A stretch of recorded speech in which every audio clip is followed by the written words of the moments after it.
Velkomin aftur, við erum hér í Hörpu á sjávarútvegsráðstefnunni 2025 eins og fram hefur komið yfirskriftin róum í sömu átt. Það er verið að ræða samkeppnishæfni og sérstaklega nýsköpun í sjávarútvegi svona yfirskriftin hér í ár. Og við vorum hér á nýsköpunarnótunum hér rétt áðan með húnum Úlfari hjá Marel og við ætlum að halda áfram á nýsköpunarnótunum því að til mín er komin Elma Sif Einarsdóttir og Sveinn Margeirsson frá Stiku. Verið velkomin og takk fyrir að setja sig á okkur. Herru, við kannski bara hérna aðeins opin í byrjun, bara hérna, hvað Stika, Elma? Já, Stika. Það er fyrirtæki sem þróar hugbúnaðarlausnir sem snúa að svona áhættustjórnun fyrir fyrirtæki, eru ensku Enterprise Risk Management kerfi og svo erum við með svona umhverfisbókhald, svona sjálfbærni bókhald fyrir okkar viðskiptavini og inn í því er líka hægt að vera með byrgjamat og halda utan svona, losun fyrirtækjana og svo erum við að vinna í því sem er líka meðal annars hluti af þessu verkefni að stækka virðiskeðjuna, þekkja betur virðiskeðjuna inn í hugbúnaðinum og svo erum við reyndar líka með lausn sem heitir Snjallsorp sem að tengist þessu aðeins minna en er líka mjög skemmtilegt hjá okkur. Svona afleidd grein, enn ein afleidd grein af sjávarútveginum, mínus slorið kannski? Já, sko, hvað slor? Er ekki bara lífið slor? Jú, vissulega. Slorið er auðvitað partur af því sem við draugum upp úr sjó og það hefur einhver umhverfisáhrif. Og við hjá Stiku og ég er nú framkvæmdastjóri í nýsköpunar og loftslagsmála hjá Brimi og við höfum horft á þetta í mjög langan tíma og Stika er lykilverkfæri í rauninni til þess að skilja einmitt hvaða áhrif hefur það að draga þorsk úr sjó og hvað verður svo hann. Í rauninni þessi nýting, hvernig erum við að lækka kolefnissporið með því að nýta fiskinn betur, hvert eigum að beina skipunum okkar til að fá fisk af réttum gæðum, nota eins litla olíu og mögulegt og svo framvegis og framvegis. Það er svo margt. Það hefur einmitt eru búin að koma inn á það báðir sem að voru það að vera með hjá mér í morgun, Heiðar og Úlfar, að svona kannski það sem að hinn almenn Íslendingur sem að pælir ekkert allt of mikið í þessu, bara veit að við erum ansi duglega að veiða fisk, er kannski hvað nýsköpunin hefur gert með það, eins og þú kannski varst að koma inn á Sveinn, að nýta miklu meira af fisknum sem náttúrulega bara er bæði skapa meiri verðmæti augljóslega og er náttúrulega líka væntanlega bara umhverfisvænna og öllu leyti miklu betra. Já, ég meina það er auðvitað þannig að við þurfum að sækja hráefnið. Það hefur í för með sér ákveðna losun gróðurhúsalofttegunda, ákveðinn kostnað og við auðvitað viljum nýta þá fjárfestingu eins vel og hægt er. Það þýðir að því betur sem við nýtum, því meiri verðmæti sem við sköpum, þeim betri árangur náum við. Þar með getum við fjárfest meira í rauninni bæði í veiðunum en ekki síður í vinnslunni og markaðssetningu og þetta er auðvitað hluti af því að aðgreina sig á markað í dag. Elma, við ætlum að ræða við ykkur aðeins sérstaklega verkefni sem að þið eru að fara út í sem er bara mjög áhugavert og að koma fjármunir inn í fyrir ykkur og bara endilega bara fara af stað því að þetta er ansi merkilegt. Já, þetta er nefnilega ótrúlega skemmtilegt verkefni sem við erum hluti af með fleiri íslenskum aðilum og þetta er líka samstarfsaðilar út í Evrópu. Þetta er sem sagt heitir MECCAM og það eru á ensku Measures for Climate Change, Adaptation and Mitigation. Mjög stutt og gott. Bara geggjað nafn og þannig að þetta er svona á íslensku aðgerðir til að aðlaga og draga úr loftslagsáhrifum í evrópskum sjávarútvegi. Þetta er 4 ára verkefni og þetta hófst núna í maí á þessu ári þannig að við eigum alveg góðan tíma eftir. Og erum bara að starta. Það eru 16 samstarfsaðilar í 9 löndum víðs vegar Evrópu og markmiðið með verkefninu er bara svona að kortleggja og komast að áskorunum vegna loftslagsbreytinga. Sjávarútvegurinn er að horfa á það að fiskistofnar eru hugsanlega að flytjast og umhverfið í hafinu er að breytast. Vistkerfin er að breytast og við þurfum að draga enn frekar úr losun og finna leiðir til þess. Þannig að verkefnið er svona við erum að greina áhrif loftslagsbreytinga á helstu nytjastofna. Við erum að þróa og prófa aðlögunaraðgerðir. Við erum að þróa og prófa mótvægisaðgerðir. Og við erum að meta áhrif aðgerðanna sem við þróum og prófum á umhverfi, samfélag og efnahag. Og svo erum við svona stór hluti af verkefninu líka bara að miðla niðurstöðunum, þjálfa hagsmunaaðila og móta stefnutillögur fyrir stjórnvöld. Og það er skemmtilegur svona vinkill á þetta verkefni. Já, mjög. Hvað en þú segir og þú varst að tala um að hvað svona fiskurinn er jafnvel væntanlega þá að einhverju halda eða hvort þessi staðreynd þá að hann er farin að færa sig og svona inn á ný miði jafnvel bara út af loftslagsbreytingum. Er þetta þá líka hluti af því að reyna að náttúrulega vantar þá kortleggja betur til að finna torfurnar. Ég meina við vitum náttúrulega bara loðnubrestur hér náttúrulega 2 ár í röð og þetta náttúrulega hefur stórfelld áhrif, eða ekki? Jú, og þetta einmitt hluti af því að spá fyrir hvort og hvert hann flyst og líka hvort það komi nýjar tegundir sem þá hægt að nýta og sjávarútvegurinn sé þá tilbúnari til að taka móti þessum tegundum og vita hvað hann ætlar að gera við þær, hvernig ætlar hann að vinna þær, á hvaða markaði myndi svo tegund fara. Þannig að það eru alls konar þættir sem þarf að spá í. Já, gott að vinna kolmunin. Við erum mikið verið að velta því fyrir okkur. Hefur smakkað kolmuna? Já, ég hef nú gert það held ég örugglega, sko. Það alveg magnað, því það ekki margir sem hafa smakkað hann, sko. Nei, ég ekki samt eins og flesti þegar kemur að svona mat, sko. Þú bara þarna út allt. En kolmunin náttúrulega fiskur sem er sem sagt tiltölulega svona næmur fyrir hitastigsbreytingum og hefur verið að færast meira inn í íslenska landhelgi og hefur hingað til fyrst og fremst verið notaður í próteinframleiðslu, fiskmjöl og annað slíkt. Við erum að horfa mikið á leiðir til þess að nýta hann betur, fara með. Ég var að smakka allir harðfisk úr kolmuna, bara í morgun, hann var geggjaður. Þannig að þetta svona dæmi tækifærin sem í kringum loftslagsbreytingar og það gleymist stundum að það eru þetta miklar áskoranir, alltaf áskoranir, en þeim fylgja líka tækifæri. Þannig það hefur verið að horfa bæði kannski á svona hvernig leysum við úr þessum, má segja, vandamálum sem eru þarna, en ekki síður nýtum tækifærin. Og bara útskýrta kannski aðeins betur með, er þá kolmunn að færa sig þá inn í lögsöguna meira eða bara jafnvel nær þar sem skipin ná honum? Já, í rauninni bara inn í lögsöguna meira. Men það eru auðvitað þessir, má segja, flökkustofnar sem við heyrum nú mikið af, makríllinn, kannski það dæmi sem við þekkjum flest. Algjörlega. Og það nú svo merkilegt með fiskinn að hann með sporð. Þannig að hann getur hreyft sig aðeins úr stað. Glænýjar fréttir. Já, algjörlega. Hann ræður því hvert hann fer. Hann getur hefur á því, akkurat. Og hann virðir ekki landamæri. Nei, sem óþolandi. Það pínu vesen, algjörlega. Þannig að þegar umhverfisaðstæður breytast, þá viðbúið í rauninni að það breytist í rauninni göngumynstrið. Og þetta kannski það sem við höfum verið að horfast í augu við svona síðustu árin. Að það eru breyttar aðstæður, við eigum von á breyttum aðstæðum. Og það hefur í för með sér að kannski sagan vissulega góður mælikvarði en það ekki nægilegu mælikvarði á það, hvernig hlutinni verða.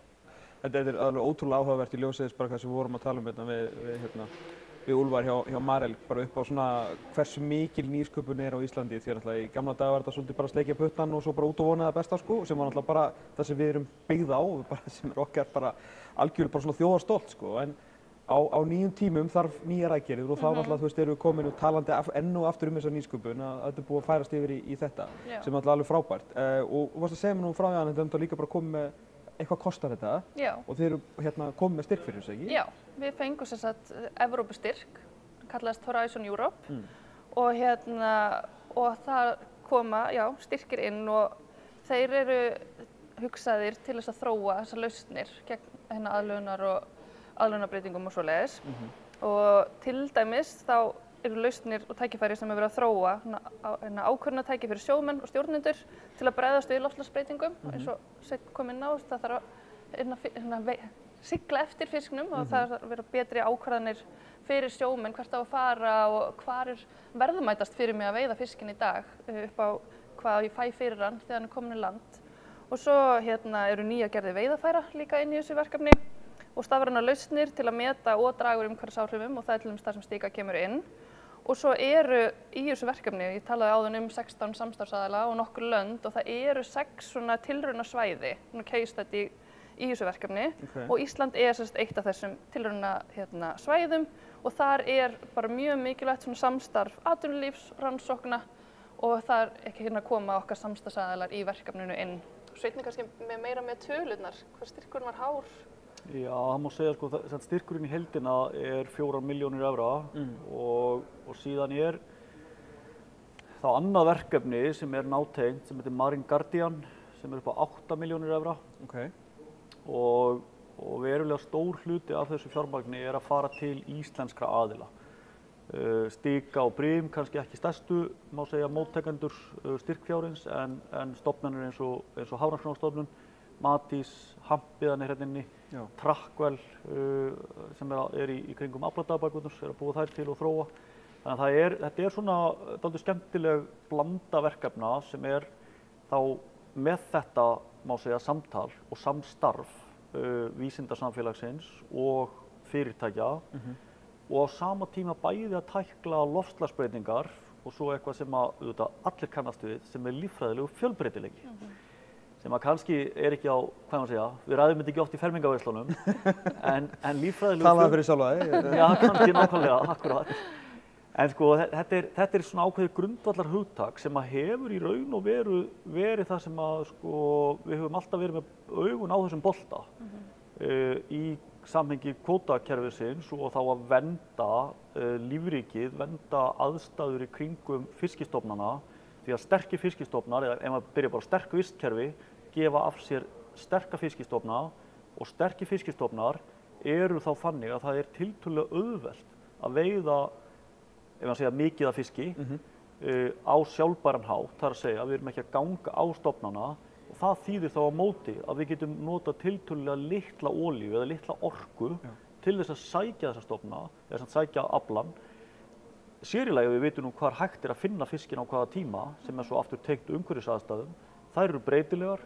Ef við svo tökum fiskinn í land, förum rétt með hann, blóðgum, slægjum, kælum á réttan hátt, erum svo með sterka fiskvinnslu sem tæknivædd í landi, þá eru möguleikar til þess að nýta í rauninni allan fiskinn, allan aflann á hagkvæman hátt, búa til mikið verðmæti og þá eru kolefnissporið mjög lágt. Bæði ef við skoðum í rauninni kolefnisspor miðað, tonn af kolefni eða kíló af kolefni á þá kíló af afurð. Nú eða þá ef við skoðum sem í rauninni mikilvægari mælikvarða margan hátt, hvað erum við að losa mikið fyrir hverjar milljón evrur sem við sköpum í verðmætum. Sem svo aftur beintenging við, sko, má segja, afrakstur samfélagsins og þá skattgreiðslurnar og hvernig við ætlum nú að fjármagna menntakerfi og heilbrigðiskerfi og allt þetta til framtíðar.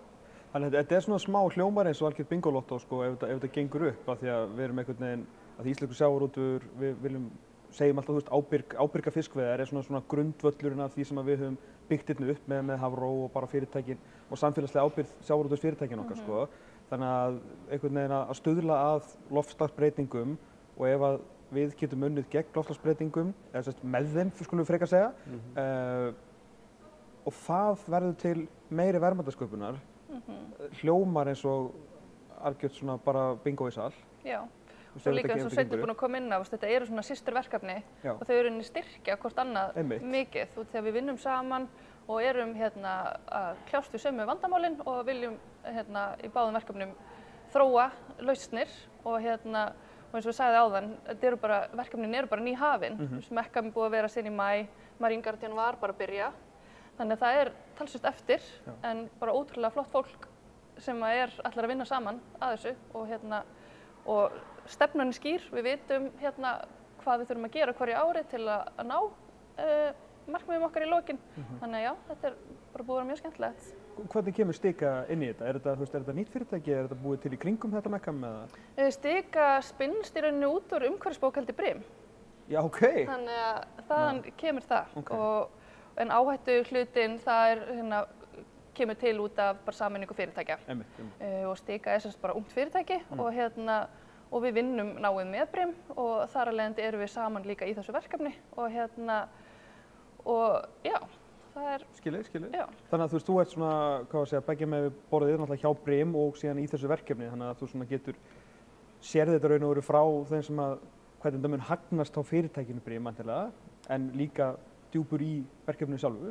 Já, og í rauninni þetta, sko, hvað maður segja, þetta hagnast íslenskum sjávarútvegi og bara, sem það eru þetta íslensk sjávarútvegsfyrirtæki sem eru hluthafar í Stiku og þannig, hvað maður segja, við erum alltaf að tala um þetta samtal sko og að sýna ábyrgð. Hluti af ábyrgðinni jú að fjárfesta til framþróunar í greininni, líka að vera í samstarfi við vísindamenn varðandi þau gögn til að mynda. Stika býr nú við mjög ríku gagnasafni eða að safna gögnum úr okkar rekstri sem að skipta okkur miklu máli. Tölum bara um orkumálin, en það skiptir okkur miklu máli hvort við notum raforku eða olíu til að mynda og bara skilja það. En sama hætti í rauninni eins og fyrir Hafrannsóknastofnun að sjá bara hver dreifing fiskistofna, hvernig stærðin á fiskinum og svo framvegis. fyrir Matís, hvað verður fiskinn, hvernig nýtist hann, hver eru leiðirnar út úr landinu, hvaða möguleikar eru. Og frábært erindi fannst mér hérna áðan hjá Ægi Páli þar sem hann kom inn á sko, tegundasvindlið, þar sem að í rauninni íslensk ímynd ég ætla bara að fá að segja, misnotuð með fiski sem sagt annar staðar frá. 14:30 í þessum sófa, ekki missa því, ég verði nefnilega að heyrða þessu líka sko. Já, ég myndi fara, mér fannst þetta frábært. Já. Og aftur þá Matís, rannsóknardan, eða nýleg rannsókn þaðan sem sýnir að tæp 17% af því sem selt sem íslenskur saltfiskur í Portúgal og Spáni í raunverulega kannski að koma frá úr Barentshafinu. Og þá spyr maður, sko, það kannski eitthvað sem bara komin í sko, ríkiskassan hjá Rússunum, eða hvernig gerist þetta? Hérna, það sem þú ert nú, eins og segir, hérna hjá Brim líka, bara rétt svona í lokin að spyrja þig út í, sko, hefur staðist málsliðir sjávarútveginn þetta árið, hann hefur allan verið mikið talað um hann, og ekkert endilega alltaf á svona jákvæðan máta út af því sem var náttúrulega hérna í gangi hér ekkert langt frá okkur í vor og sumar. Hvernig er svona ímynd sjávarútvegsins akkúrat í dag, Sveinn, og hvað að segja, svona áskoranir og samtalið hjá þeim sem að í raun og veru þá ráða þessu, svona stjórnmálamönnum, hvernig hefur þetta slegið þig? Já, fín spurning. Sko, ég er sannfærður það að sem sagt, fram á við þá hljótum við að vera að vinna saman í þá átt að búa til meiri verðmæti í sátt við umhverfi og samfélag. Við getum ekki nálgast þetta öðruvísi. Það er klárlega búið að högta og það er nú kannski þar eins og gjarnan að það, sem sagt, það er sjaldan, þegar það er deilu að ræða, þá er það sjaldan einn veldur. En ég held að í rauninni þetta samtal sem að á sér stað raunverulega og er kannski svona á, ég má segja, tempruðum nótum, byggir á gögnum, byggir á vísindum, að þegar við erum þar, þá er bara mjög gott samtal innan þessara greinar í áttina að vísindasamfélaginu, í áttina að stjórnvöldum. Þannig ég held við þurfum bara að passa upp á að halda okkur þar, vera svona, átta okkur á því að það eru mismunandi sjónarmið að sjálfsögðu, vera samt alltaf að horfa fram á við.